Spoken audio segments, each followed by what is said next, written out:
Kebijakan pemberlakuan pembatasan kegiatan masyarakat atau PPKM darurat diperpanjang hingga 25 Juli 2021. Keputusan ini diambil setelah pemerintah mengevaluasi pelaksanaan PPKM darurat yang berlaku sejak 3 Juli hingga berakhir Selasa 20 Juli. Saat ini pemerintah memutuskan untuk melanjutkan pelaksanaan PPKM sampai tanggal 25 Juli 2021. Demikian yang disampaikan Presiden Joko Widodo saat mengumumkan kelanjutan PPKM darurat di Jakarta Selasa 20 Juli 2021 malam. Presiden menjelaskan penerapan PPKM darurat yang dimulai tanggal 3 Juli 2021 adalah kebijakan yang tidak bisa dihindari, yang harus diambil pemerintah meskipun sangat berat. Ini dilakukan untuk menurunkan penularan COVID-19 dan mengurangi kebutuhan masyarakat untuk pengobatan di rumah sakit, sehingga tidak membuat lumpuhnya rumah sakit lantaran over kapasitas pasien COVID-19, serta agar layanan kesehatan untuk pasien dengan penyakit kritis lainnya tidak terganggu dan terancam nyawanya. Selama pelaksanaan PPKM darurat, lanjut Presiden menunjukkan perkembangan positif dalam pengendalian kasus COVID-19. Dengan perkembangan tersebut, pemerintah berketetapan melanjutkan PPKM darurat hingga akhir pekan. Meski demikian, pemerintah membuka peluang untuk melakukan pelonggaran secara bertahap, memahami dinamika di lapangan, dan mendengar suara-suara masyarakat terdampak PPKM. Karena itu, jika tren terus mengalami penurunan, maka tanggal 26 Juli 2021, pemerintah akan melakukan pembukaan secara bertahap.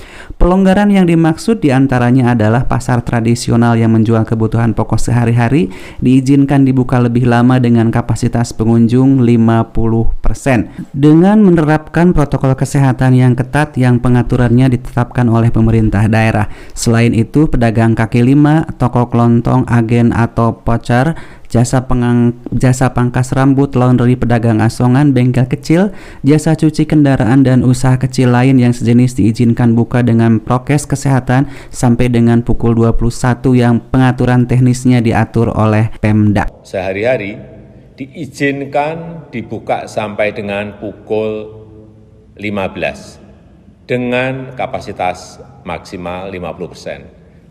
Tentu saja dengan penerapan protokol kesehatan yang ketat, yang pengaturannya akan ditetapkan oleh pemerintah daerah.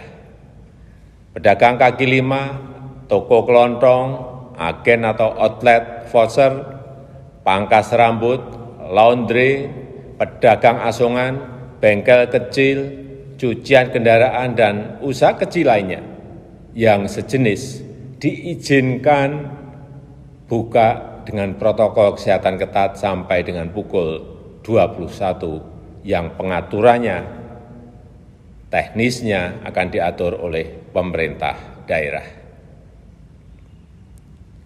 Warung makan, pedagang kaki lima, lapak jajanan, dan sejenisnya yang memiliki tempat usaha di ruang terbuka diizinkan buka dengan protokol kesehatan dengan ketat sampai pukul 21 dan maksimum waktu makan untuk setiap pengunjung 30 menit.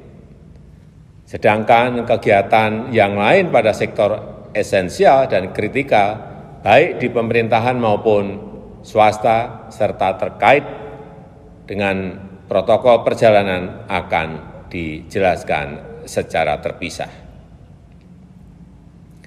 Saya minta kita semuanya bisa bekerja sama bahu-membahu untuk melaksanakan PPKM ini dengan harapan kasus akan segera turun dan tekanan kepada rumah sakit juga menurun. Untuk itu kita semua harus meningkatkan kedisiplinan dalam menerapkan protokol kesehatan, melakukan isolasi terhadap yang bergejala dan memberikan pengobatan sedini mungkin kepada yang terpapar. Pemerintah akan terus membagikan paket obat gratis untuk OTG dan yang bergejala ringan yang direncanakan sejumlah 2 juta paket obat. Lalu bagaimana bantuan untuk masyarakat yang terdampak? Untuk meringankan beban masyarakat yang terdampak, pemerintah mengalokasikan tambahan anggaran perlindungan sosial Rp55,21 triliun berupa bantuan tunai yaitu BST, BLT Desa, kemudian PKH, juga bantuan sembako, bantuan kuota internet, dan subsidi listrik diteruskan. Pemerintah juga memberikan insentif untuk usaha mikro, informal sebesar 1,2 juta untuk sekitar 1 juta usaha mikro, dan saya sudah memerintahkan kepada para menteri terkait untuk segera menyalurkan bansos tersebut kepada warga masyarakat yang berhak. Saya mengajak seluruh lapisan masyarakat, seluruh komponen bangsa untuk bersatu melawan COVID-19 ini.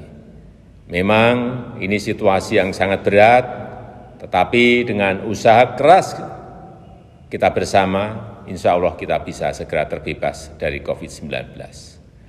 Dan kegiatan sosial, kegiatan ekonomi masyarakat bisa kembali normal. Terima kasih. Wassalamualaikum warahmatullahi wabarakatuh.